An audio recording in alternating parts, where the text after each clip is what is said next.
During World War II, many Jewish refugees left their homes to avoid the fighting and ultimately escape the Nazis. Because of this, 20 million people were without a home. Due to this, the United Nations, including Canada, set out to help war refugees.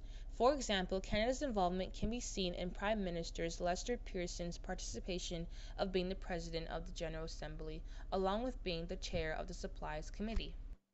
However, by the end of the war in 1945, many Jews refused to return home but instead fled to the State of Israel.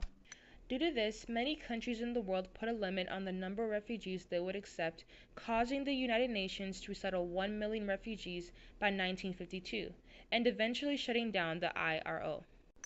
Fortunately, in November 1946, Prime Minister King allowed European refugees to come to Canada between 1947 and 1952, of which they accepted more than 186,000 war refugees who faced revolution, civil war, or persecution.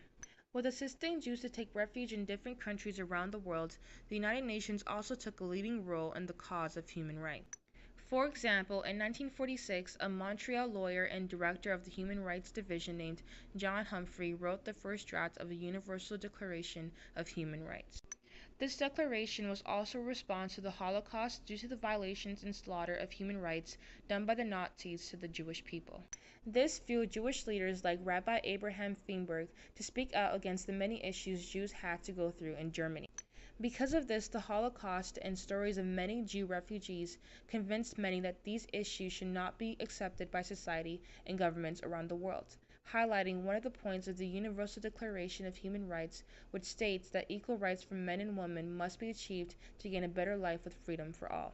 As the fight for freedom and justice of Jews continued within Canada, war crime trials were actively taking place within Germany. However, Canada held their own war crime trials within Germany. Due to this fact, after the trial of Kurt Meyer, who was a major general in the military wing of the SS, it created many controversy on whether or not the trials were unbiased due to the fact that the 5 members of the panel and his lawyer were Canadian Army officers. With assisting Jews to take refuge in different countries around the world, the United Nations also took a leading role in the cause of human rights. Because of this, once Meyer was found guilty of several charges and sentenced to death, the Canadian public was outraged. Because of this, once Meyer was found guilty of several charges and sentenced to death, the Canadian public was outraged. Shortly after, in 1947, Canada withdrew their military personnel from Europe and allowed Britain to take over the war crime cases. Even though the Canadian government no longer persecuted war criminals, it became difficult for the government to keep them out of the country, especially since they were in need of forestry and farm workers. In conclusion, with learning these 3 topics, specifically war refugees, human rights, and war criminals, you will be able to identify how Canada assisted the Jewish refugees, how they fought for their possible freedom, along with how the Canadian government dealt with war criminals.